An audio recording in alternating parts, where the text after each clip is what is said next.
തിരികെ ചർച്ചയിലേക്ക് ശ്രീ ജോസ് പ്രകാശ് തുടരാം. ഞാൻ പറഞ്ഞു വന്നതെന്ന് പറഞ്ഞു കഴിഞ്ഞാൽ സത്യത്തിൽ ഇന്ത്യൻ ജനാധിപത്യത്തിൻ്റെ നിലനിൽപ്പ് തന്നെ അപകടത്തിലാവുകയാണ്. കേന്ദ്ര ഗവൺമെൻറ്റിന് ഇഷ്ടമല്ല എങ്കിൽ അവർക്കെതിരെ ED റെയ്ഡ് നടത്തുക, അന്വേഷണം നടത്തുക. ഇപ്പോൾ കേസ് ഉണ്ടല്ലോ, എന്താണ് കെജ്രിവാളിനെതിരെയുള്ള കേസ്, എന്താണ് ചാർജ്? അദ്ദേഹത്തിനെതിരെയുള്ള ഏക ചാർജ് ശരത് ചന്ദ്ര റെഡ്ഡി പറഞ്ഞ മൊഴി മാത്രമാണ്. അദ്ദേഹം പൈസ വാങ്ങിച്ചു, ആ പണം എങ്ങോട്ട് പോയി, അതെവിടെ ഡെപ്പോസിറ്റ് ചെയ്തു, ആരിലെത്തി, ഇത്തരം ഏതെങ്കിലും കാര്യങ്ങൾ, ഗോവയിലെത്തിയ കാര്യങ്ങളൊക്കെ നിങ്ങൾ പറഞ്ഞു, നാളെ തെളിയിക്കട്ടെ, ഓക്കെ. പക്ഷേ ഞാൻ പറഞ്ഞത് നിലവിൽ ഇതുവരെ കോടതിയിൽ വന്നിട്ടുള്ള വിഷയങ്ങൾ വെച്ച് പരിശോധിച്ചു കഴിഞ്ഞാൽ അരവിന്ദ് കെജ്രിവാളിന് പണം കിട്ടി എന്ന് തെളിയിക്കുന്ന, ആ പണം എവിടേക്ക് പോയി എന്ന് പറയുന്ന, ആ പണം എവിടെ ഡെപ്പോസിറ്റ് ചെയ്തു എന്ന് പറയുന്ന, ആ പണം ആര് കൈപ്പറ്റിയെന്ന് പറയുന്ന, അതല്ലെങ്കിൽ അദ്ദേഹത്തിൻ്റെ വീട്ടിൽ തന്നെ 100 കോടി രൂപ സൂക്ഷിച്ചിട്ടുണ്ട് എന്ന് പറയുന്ന എന്തെങ്കിലും ഒരു രേഖയില്ല. ആകെ പറഞ്ഞത് ശരത് ചന്ദ്ര റെഡ്ഡിയുടെ മൊഴിയാണ്. ആ ശരത് ചന്ദ്ര റെഡ്ഡി മൊഴി പറയുന്നതിന് മുമ്പ് തന്നെ 35 കോടി രൂപ BJPയുടെ അക്കൗണ്ടിൽ എത്തിച്ചു. എന്താണ് അതിന്റെ ഒരു വിശ്വാസ്യത? പാർട്ടി പ്രവർത്തകരുടെ അങ്ങനെ ഒരു കാപട്യക്കാരൻ, അങ്ങനെ ഒരു കൊള്ളക്കാരൻ കൊടുക്കുന്ന മൊഴിയുടെ അടിസ്ഥാനത്തിൽ ഒരു മുഖ്യമന്ത്രിയെ അറസ്റ്റ് ജയിലിടുക എന്ന് പറഞ്ഞു കഴിഞ്ഞാൽ ഇന്ത്യൻ ജനാധിപത്യം എങ്ങോട്ടാ പോകുന്നേ? ശരി, താങ്കളിലേക്ക് എത്താം. ശ്രീ ഷാബു പ്രസാദ്. അല്ല, ശ്രീ ബഹുമാനപ്പെട്ട ജോസ്, അരവിന്ദ് കെജ്രിവാളിനെ കസ്റ്റഡിയിൽ ഇട്ടിരിക്കുന്നതും ജയിലിലിട്ടിരിക്കുന്നതും ഭരണകൂടമല്ല, അത് ചെയ്തിരിക്കുന്നത് കോടതിയാണ്. ഈ ED സമർപ്പിച്ച രേഖകളിൽ കാര്യമുണ്ട്, ഇത് കൂടുതൽ അന്വേഷണത്തിന് വിധേയമാക്കേണ്ടതുണ്ട് എന്നതിന്റെ അടിസ്ഥാനത്തിൽ ആ തെളിവുകളിൽ, ഇപ്പോൾ സമർപ്പിച്ചിരിക്കുന്ന തെളിവുകളിൽ കോടതിക്ക് തൃപ്തി ഉള്ളത് കൊണ്ട് തന്നെയാണ് അരവിന്ദ് കെജ്രിവാളിന് ജാമ്യം ലഭിക്കാത്തത്. താങ്കൾ പറഞ്ഞതുപോലെ ആയിരുന്നു എങ്കിൽ വെറുതെ ഒരു മൊഴിയുടെ, ശരത്ചന്ദ്ര റെഡ്ഡി എന്തോ പറഞ്ഞു, അങ്ങേക്ക് കാശ് കൊടുത്തിട്ടുണ്ട്, ഇത് മാത്രമായിരുന്നു CBIക്ക് അല്ലെങ്കിൽ EDക്ക് കോടതിയിൽ പറയാൻ ഉണ്ടായിരുന്നത് എങ്കിൽ അരവിന്ദ് കെജ്രിവാളിന് ആ നിമിഷം ജാമ്യം ലഭ്യമായിരുന്നു. ആ സ്പോട്ടിൽ അന്ന് കോടതിയിൽ ഹാജരാക്കുന്ന നിമിഷം അരവിന്ദ് കെജ്രിവാളിന് ജാമ്യം ലഭിക്കുമായിരുന്നു. എന്തുകൊണ്ട് ജാമ്യം ലഭിച്ചില്ല? എന്തുകൊണ്ട് ജാമ്യാപേക്ഷ തള്ളി? എന്തുകൊണ്ട് കൂടുതൽ അന്വേഷണത്തിന് വേണ്ടി ഈ അരവിന്ദ് കെജ്രിവാളിനെ കസ്റ്റഡിയിൽ വിട്ടു? അതാണ് ഇതിന്റെ ഏറ്റവും വലിയ കാര്യം. അവിടെ ED എന്തൊക്കെയാണ് കോടതിയിൽ സമർപ്പിച്ചത് അത് മാത്രമല്ല ശ്രീ ഷാബു പ്രസാദ്, താങ്കൾ ശ്രദ്ധിച്ചിരിക്കും, ഈ റോസ് അവന്യൂ വിചാരണ കോടതിയിൽ വരുന്നതിന് മുൻപ് ഡൽഹി ഹൈക്കോടതി തന്നെ ചോദിക്കുന്നുണ്ട്, എന്തിനാണ് സമൻസുകളോട് ഈ വിമുഖത കാണിക്കുന്നത് എന്ന്. കാണിച്ചത് അതെ.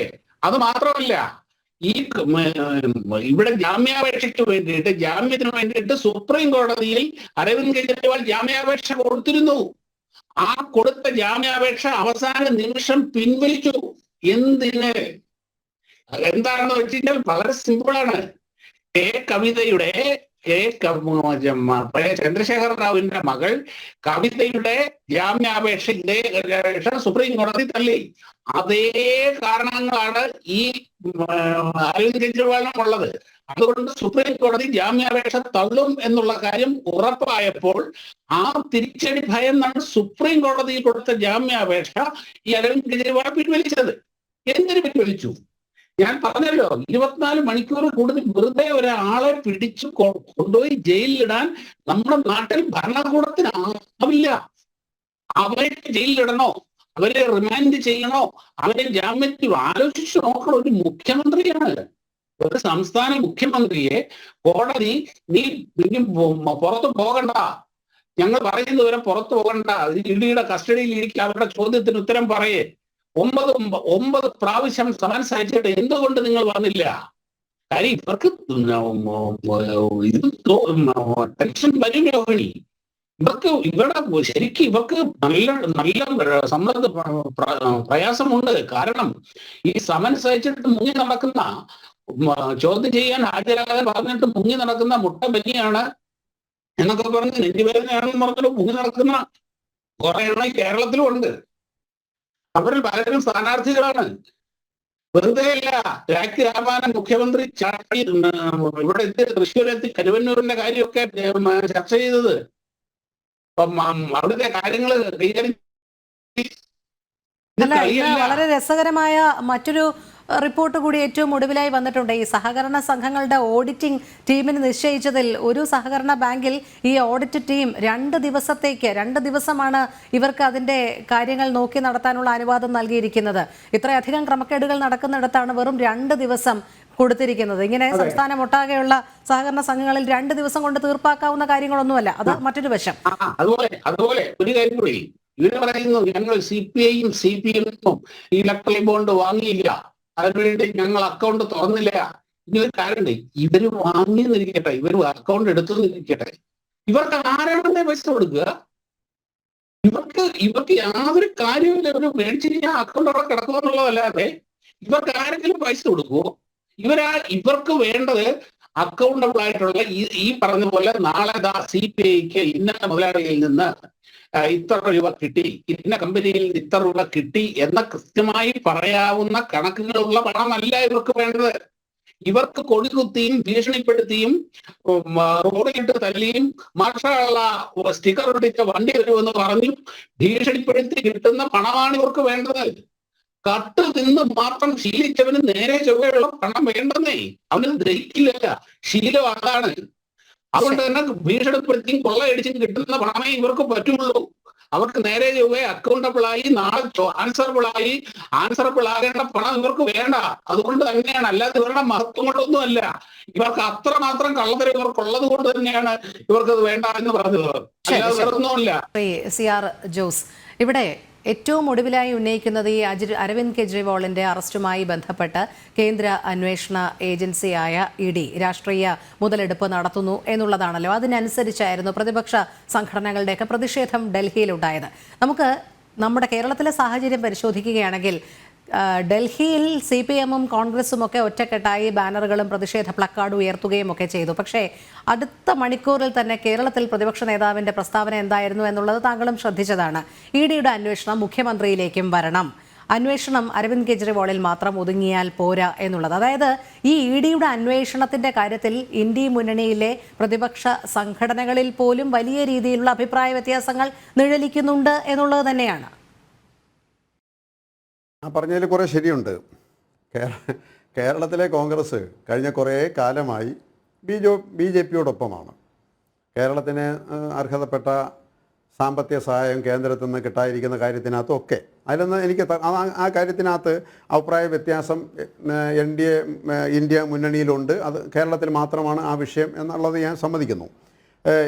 ഇവിടെ ശ്രീ ഷാബു പ്രസാദ് പറഞ്ഞ 2-3 കാര്യങ്ങൾ. ഒന്ന്, അദ്ദേഹം പറഞ്ഞത് CPI-യും CPM-ഉം അക്കൗണ്ട് തുറന്നിട്ട് എന്താ കാര്യം, അവർക്ക് ആര് പണം കൊടുക്കും, എന്തൊരു പരിഹാസ്യമായിട്ടാണ് അദ്ദേഹം പറഞ്ഞത്. സത്യത്തിൽ ഇതൊക്കെ ഒരു ചർച്ചയിൽ എങ്ങനെയൊക്കെയാണോ പറയേണ്ടത് എന്നുള്ളതിനെക്കുറിച്ച് ഇരിക്കട്ടെ.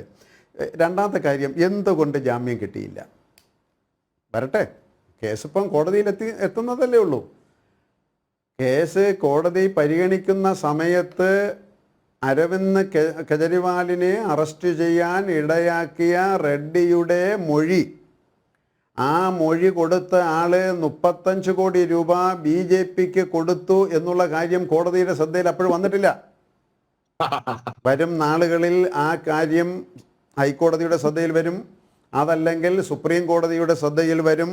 അതവർ പരിശോധിക്കും. അപ്പോൾ കൂടുതൽ കാര്യങ്ങൾ നമുക്ക് പറയാൻ കഴിയും. കോടതിയുടെ തീരുമാനം ഈ വാക്കാലുള്ള മൊഴികളും അല്ലെങ്കിൽ മാധ്യമ വാർത്തകളുടെയും ഒക്കെ അടിസ്ഥാനത്തിലാണോ കോടതി ഡൽഹി മുഖ്യമന്ത്രി അരവിന്ദ് കെജ്രിവാളിന്റെ കാര്യം കൈകാര്യം ചെയ്യുമ്പോൾ നമ്മൾ ഓരോ പൗരനെ പോലെ തന്നെക്കാൾ ഒരുപക്ഷെ അതിനേക്കാൾ ഉപരി കോടതി അങ്ങേയറ്റം ശ്രദ്ധ ചെലുത്തി തന്നെയാണ് മുന്നോട്ട് പോകുന്നത്. ഇവിടെ എങ്ങനെയാണ് കോടതി ചില കാര്യങ്ങൾ ശ്രദ്ധിച്ചിരിക്കില്ല, അതുകൊണ്ടാണ് വന്നത്? അതുകൊണ്ടാണോ 7 ദിവസത്തെ ED കസ്റ്റഡിയിലേക്ക് പോയത്? കോടതി ഈ രാജ്യത്ത് നടക്കുന്ന കാര്യങ്ങളൊക്കെ ശ്രദ്ധിക്കാതെ ഇരിക്കുകയാണ്. ഞാൻ പറഞ്ഞത് 35 കോടി രൂപയുടെ കണക്ക് അന്ന് പുറത്ത് വന്നില്ല. ഒരാഴ്ചക്ക് മുമ്പ് നമുക്കറിയില്ലായിരുന്നല്ലോ. അതിനു മുൻപാണ് കെ കവിതയെ അറസ്റ്റ് ചെയ്യുന്നത്. അറിയില്ലായിരുന്നല്ലോ. ഇപ്പോഴല്ലേ അതിനു മുൻപാണ് കെ കവിതയുടെ ഇൻവോൾവ്മെന്റ് മനസ്സിലാകുന്നത് റെഡ്ഡിയിൽ നിന്ന്. Electoral bond electoral bond case supreme കോടതിയിൽ വന്നപ്പോൾ BJP ഗവൺമെന്റ് എന്തു പറഞ്ഞു? ആ വിവരം നൽകാൻ കഴിയില്ല. ആരെ കൊണ്ട് പറയിപ്പിച്ചു? CBI കൊണ്ട് പറയിപ്പിച്ചു. CBI പറഞ്ഞു നാളെ 5 മണിക്കുള്ളിൽ ആ കണക്ക് കൊടുത്തോളണം. 5 മണിക്കുള്ളിൽ ആ കണക്ക് കൊടുത്തപ്പോഴാണ് നരേന്ദ്രമോദി ഈ രാജ്യത്തെ ഏറ്റവും കൂടുതൽ കൊള്ള നടത്തിയിട്ടുള്ള ആളാണ്, അതിന് നേതൃത്വം നൽകിയ ആളാണ് നരേന്ദ്രമോദിയും നിർമ്മല സീതാരാമനും അറിയുകയാണ്. 16,500 കോടി രൂപ പണ്ട് ബൊഫേഴ്സ് നമ്മൾ ചർച്ച ചെയ്തു, അത് 50 കോടി രൂപയുടെ കൊള്ളയെക്കുറിച്ചായിരുന്നു. 16,500 കോടി രൂപയുടെ കൊള്ള നടന്നതിൻ്റെ കാര്യമാണ് ഈ രാജ്യം ചർച്ച ചെയ്യുന്നത്. അതിൻ്റെ ഭാഗമായിട്ടാണ് അരവിന്ദ് കെജ്രിവാളിനെതിരെ കേസ് വന്നിട്ടുള്ളത്. അദ്ദേഹത്തിനെതിരെ മൊഴി കൊടുത്ത ആൾ 35 കോടി രൂപ BJPക്ക് നൽകി. ഇത്രയും ഹിമാലയൻ പ്രശ്നങ്ങൾ നമ്മൾ ചർച്ച ചെയ്യുമ്പോഴാണ് വളരെ ചെറിയ ചെറിയ കൊച്ചു കൊച്ചു കാര്യങ്ങളെടുത്ത് CPI അക്കൗണ്ട് തുറക്കാത്തത്, CPM അക്കൗണ്ട് തുടങ്ങാത്തത്, അവർക്ക് ആളുകളെ പൈസ കൊടുക്കാത്തത് കൊണ്ടാണ് എന്ന് പറയുന്ന രീതിയിലേക്ക് കാര്യങ്ങൾ കേസുകളെയാണ് നിസ്സാര കേസായി അരവിന്ദ് കെജ്രിവാളിനെ താരതമ്യം ചെയ്യുന്നത്. ഷാബു പ്രസാദ് അതെ പറയാം. അദ്ദേഹം ഇവിടെ പറയുന്നു, അതായത് ഈ ഇലക്ട്രൽ ബോണ്ട് വഴി BJP സമാഹരിച്ച 12,000 കോടി രൂപ അല്ലെങ്കിൽ എത്ര കോടി അത്രയും ഈ രാജ്യങ്ങളുടെ ഏറ്റവും വലിയ അഴിമതിയാണ് എന്ന്. അപ്പം സഖാവിനെ ഒരു കാര്യം ഞാൻ ചോദിച്ചോട്ടെ, 2019 നിങ്ങളൊക്കെ പറഞ്ഞു നടന്നിരുന്നത് 66,000 കോടിയുടെ റാഫേൽ ഇടപാട് വലിയ അഴിമതി, ലോകം കണ്ട ഏറ്റവും വലിയ അഴിമതിയാണെന്നായിരുന്നല്ലോ. അപ്പൊ അത് നിങ്ങൾ വിട്ടോ? 66,000 കോടി രൂപയുടെ റാഫേൽ അഴിമതി, റാഫേൽ വിമാന ഇടപാട് ഈ രാജ്യത്തിന്റെ രാജ്യരക്ഷയെ പോലും ഒറ്റുകൊടുത്ത ഭീകര അഴിമതി എന്നൊക്കെ പറഞ്ഞായിരുന്നല്ലോ നിങ്ങൾ ഇവിടെ കിടന്ന് കൊടുവാളാക്കിയിരുന്നത് 2019 തെരഞ്ഞെടുപ്പിന്റെ സമയത്ത്. സുപ്രീം കോടതിയിൽ പോയി, സുപ്രീം കോടതി അത് വലിച്ചു കീറി ചവിട്ടിക്കൊട്ടി കൊട്ടയിലിട്ടു. ഇപ്പം ആ അഴിമതി നിങ്ങൾക്ക് അഴിമതിക്ക് അല്ലാതായോ? റാഫേൽ ഇടപാടിന്റെ കാര്യത്തിൽ മോദി വിശുദ്ധനായിട്ട് പ്രഖ്യാപിച്ചോ? അത് കഴിഞ്ഞ് ഈ 100% സുതാര്യമായ രീതിയിൽ അക്കൗണ്ടിൽ കൂടെയാണ് ഒരു പാർട്ടിക്ക് ഇലക്ട്രൽ ബോണ്ട് വഴി പണം ലഭിക്കണമെന്നുണ്ടെങ്കിൽ അവർ SBIയിൽ അക്കൗണ്ട് ഓപ്പൺ ചെയ്യണം. SBIയിൽ അക്കൗണ്ട് ഓപ്പൺ ചെയ്യണമെങ്കിൽ KYC കൊടുക്കണം, നോ യുവർ കസ്റ്റമർ, അത് കൊടുക്കണം. അങ്ങനെ KYC ഉള്ള ഒരു കമ്പനിക്ക് അല്ലെങ്കിൽ ഒരാൾക്ക് അയാളുടെ അക്കൗണ്ടിൽ നിന്ന് എന്തുകൊണ്ട് CBI ഈ കണക്ക് പുറത്ത് വിടാതിരുന്നു? സുപ്രീം കോടതി ഇടപെടുന്നത് അവിടെ നിൽക്കൂ പറയാം ഞാൻ അതിലേക്കാണ് വരുന്നത്. അപ്പോ ഒരാൾക്ക് ഇലക്ട്രൽ ബോണ്ട് എടുക്കണമെന്നുണ്ടെങ്കിൽ, എനിക്ക് ഒരു ഇലക്ട്രൽ ബോണ്ട് എടുക്കണമെന്നുണ്ടെങ്കിൽ എനിക്ക് KYC ഉള്ള ഒരു അക്കൗണ്ട് എനിക്ക് വേണം. ആ അക്കൗണ്ടിൽ നിന്ന് ഞാൻ ചെക്ക് കൊടുക്കണം. എഗൻസ്റ്റ് ആ ചെക്ക് പേയ്മെന്റിന് എഗൻസ്റ്റ് ആയിട്ടാണ് എനിക്ക് ഇലക്ട്രൽ ബോണ്ട് ഇഷ്യൂ ചെയ്യുക. ഇത് എവിടെയെല്ലാം രേഖപ്പെടുത്തിയിട്ടുള്ള അക്കൗണ്ടബിൾ ആയിട്ടുള്ള പൈസയാണ്. എന്റെ ബാങ്കിൽ കിടക്കുന്ന പണം ഉപയോഗിച്ച് എനിക്ക് ചെയ്യാൻ കഴിയുള്ളൂ. അല്ല, ഞാൻ കോടിക്കണക്കിനെ കൊണ്ട് എടുക്കുകയാണെങ്കിൽ അതിന്റെ കണക്ക് ഞാൻ കൊടുക്കണം. അത്രത്തോളം അക്കൗണ്ടബിൾ ആയിട്ടുള്ള പൈസയാണ് ഈ ഇലക്ട്രൽ ബോണ്ടിൽ കൂടെ വരുന്നത്. ശരി, സുപ്രീം കോടതിക്ക് ഒരു വ്യത്യസ്തമായ വേറൊരു നിലപാടാണ്. ആ സുപ്രീം കോടതിയുടെ വിധിയും സുപ്രീം കോടതിയുടെ നിലപാടിനെ അംഗീകരിക്കാനും അതനുസരിക്കാനും ഇവിടെ എല്ലാവരും ബാധ്യസ്ഥരുമാണ്. അല്ലാതെ എതിരായിട്ടുള്ള ഒരു കോടതി വിധി വരുമ്പോൾ ഇവിടെ ഇത് ഫാസിസ്റ്റ് ബൂർഷ്വാ വർഗീയ കോടതി എന്നൊക്കെ നിങ്ങൾ പറയുന്നത് മാതിരി ഇവിടെ കണ്ടതാണ്.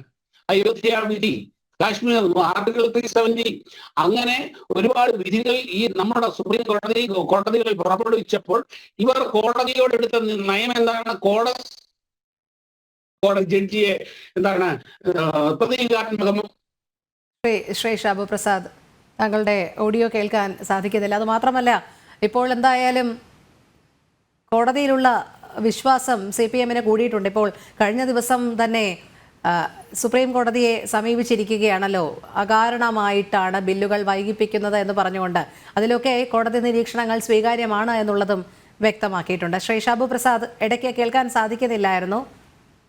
തുടരാം, സമയക്കുറവുണ്ട്. താങ്കളുടെ ഓഡിയോ മ്യൂട്ടാണെന്ന് തോന്നുന്നു. അദ്ദേഹത്തിന് പറയുന്നത് കേൾക്കാൻ സാധിക്കുന്നില്ല. ശ്രീ CR ജോസ് പ്രകാശ്, എന്തായാലും EDയെ ഇങ്ങനെ നിരന്തരം പഴി പറയുന്നതിനോടൊപ്പം തന്നെ പ്രതിപക്ഷ കക്ഷികൾക്ക് ജനാധിപത്യപരമായി ഒരു ധാർമ്മിക ഉത്തരവാദിത്വമുണ്ട്, തങ്ങൾ തെറ്റ് ചെയ്തിട്ടില്ല എന്നുള്ളത്. ഈ തെറ്റ് ചെയ്തിട്ടില്ല എന്നുള്ളത് പൊതുജനങ്ങളെ ബോധ്യപ്പെടുത്താനാണെങ്കിൽ അന്വേഷണത്തെ നേരിടുക എന്നുള്ളതാണ്, അല്ലാതെ മറു ചോദ്യങ്ങൾ ചോദിച്ചുകൊണ്ടിരിക്കുക എന്നുള്ളതല്ല. അതിനോട് എങ്ങനെ പ്രതികരിക്കുന്നു? അല്ല, എന്താണ് ഈ മറുചോദ്യം ചോദിക്കുക എന്ന് പറയുന്നത്? ഞാൻ പറയുന്നത് ഇപ്പോൾ അദ്ദേഹം ഇവിടെ പറഞ്ഞൊരു കാര്യം, നിയമപരമാണ് ബോണ്ട് എങ്കിൽ എന്തുകൊണ്ട് ഇത് നേരത്തെ പ്രസിദ്ധീകരിച്ചില്ല? സുപ്രീം കോടതിയിൽ പോയി, സുപ്രീം കോടതി പറഞ്ഞിട്ട് പോലും CBI വിവരം നൽകിയില്ല. അവസാനം അടുത്ത ദിവസം 5 മണിക്ക് മുമ്പ് തരണമെന്ന് പറഞ്ഞപ്പോഴാണ് വിവരങ്ങൾ വന്നത്. ആദ്യമൊക്കെ ഞങ്ങൾ വിചാരിച്ചത് 2000 കോടി 3000 കോടി എന്നൊക്കെയാണ്. ഇപ്പോഴാണ് അറിയുന്നത് 41 കൊള്ളക്കമ്പനികളിൽ റെയ്ഡ് നടത്തി. ആ റെയ്ഡ് നടത്തിയതിൻ്റെ പിന്നാലെ 2741 കോടി രൂപ BJPയുടെ അക്കൗണ്ടിൽ വന്നു. അപ്പോൾ അവരൊന്നും കള്ളപ്പണക്കാരല്ല, അവരെല്ലാം സുതാര്യമായി. ഞാൻ ചോദിച്ചത്, ഇന്ത്യ രാജ്യത്ത് ഇതുപോലെ ഒരു കൊള്ള, ഇതുപോലെ ED ഉപയോഗിച്ച് ഒരു കൊള്ളയും ഭരണകക്ഷിക്ക് പണം പിരിക്കുന്ന ഒരു ഏർപ്പാട്, സത്യത്തിൽ ഇതൊരു ഗുണ്ടാ പിരിവല്ലേ നടത്തുന്നത്? നിങ്ങൾ പണം ശ്രീ CR ജോസ് പ്രകാശ്, ഇവിടെ കേരളത്തിൽ നടക്കുന്നതും മുതലാളിമാരിൽ നിന്ന്, വ്യവസായികളിൽ നിന്ന് കൃത്യമായി ടാക്സ് പിരിക്കാതെ അവരെ അതിൽ നിന്ന് ഒഴിവാക്കി കൊണ്ടുപോവുകയും തിരികെ പിണറായി സർക്കാരിന്റെ എന്തൊക്കെ ആവശ്യങ്ങൾക്ക് മുഖാമുഖം പരിപാടി, നവകേരള, കേരളീയം, ഇതിനൊക്കെ സ്പോൺസർഷിപ്പിലൂടെ അവരിൽ നിന്ന് തന്നെ തുക കൈപ്പറ്റുന്നത്, ഇതേ നയം തന്നെയല്ലേ കേരളത്തിലും? താങ്കൾ പറഞ്ഞതാണെങ്കിൽ കൊള്ളപ്പണക്കാർക്ക് ആവശ്യമായ മുഴുവൻ സൗകര്യങ്ങളും ചെയ്തു കൊടുക്കുന്നു എന്ന് പറഞ്ഞാൽ സത്യത്തിൽ എന്താണ് ഈ രാജ്യത്തെക്കുറിച്ച്? നിങ്ങളൊക്കെ ചർച്ച നടത്തിക്കോ, പക്ഷെ നിങ്ങളൊക്കെ ഒന്ന് ആലോചിക്കണ്ടേ, ഇത് ശരിയാണോ? ഇങ്ങനെ ചെയ്യാൻ പാടുണ്ടോ? അങ്ങനെ ഒരു കൈക്കൂലി 35 കോടി രൂപ കൈക്കൂലി കൊടുത്ത ഒരാളിൻ്റെ മൊഴിയുടെ അടിസ്ഥാനത്തിൽ ഒരു മുഖ്യമന്ത്രി അറസ്റ്റ് ചെയ്ത് ജയിലിൽ ഇടാമോ? ഞാൻ പറഞ്ഞത്, വാദത്തിന് വേണ്ടി നമുക്ക് ഇതൊക്കെ ചർച്ച ചെയ്യാം. പക്ഷെ അങ്ങനെ ആയാൽ ഒരു ജനാധിപത്യം എങ്ങനെ നിലനിൽക്കുമെന്ന് നിങ്ങളും കൂടെയൊക്കെ ഒന്ന് പരിശോധിക്കണം. ശരി. എന്തായാലും ശ്രീ CR ജോസ് പ്രകാശ് പറഞ്ഞത് ഒരു മുഖ്യമന്ത്രിയാണ്, ഡൽഹി മുഖ്യമന്ത്രിയെ ഇങ്ങനെ അറസ്റ്റ് ചെയ്യാമോ എന്നൊക്കെ ഉള്ളതാണ്. പക്ഷേ ഇന്ന് തന്നെ നമുക്കറിയാം, ഖലിസ്ഥാൻ ഭീകരവാദി നേതാവിൻ്റെ ഭാഗത്ത് നിന്ന് വന്ന ആരോപണം, ഖലിസ്ഥാൻ ഭീകരവാദികൾ അദ്ദേഹത്തിന് ആം ആദ്മി പാർട്ടിക്ക് നൽകിയത് $16 മില്യൺ എന്നുള്ളൊരു ആരോപണമാണ് വന്നിരിക്കുന്നത്. എന്തായാലും തുടരന്വേഷണം ഉണ്ടാകും, നിജസ്ഥിതി അപ്പോൾ മാത്രമേ വ്യക്തമാകുകയുള്ളൂ. ഇവിടെ ജനം ഡിബേറ്റ് പൂർണ്ണമാകുകയാണ്. EDയെ പേടി ആർക്ക് എന്നുള്ളതായിരുന്നു പ്രത്യേക ചർച്ചാ വിഷയമായി നമ്മൾ അവതരിപ്പിച്ചത്. പങ്കെടുത്ത എല്ലാ അതിഥികൾക്കും നന്ദി.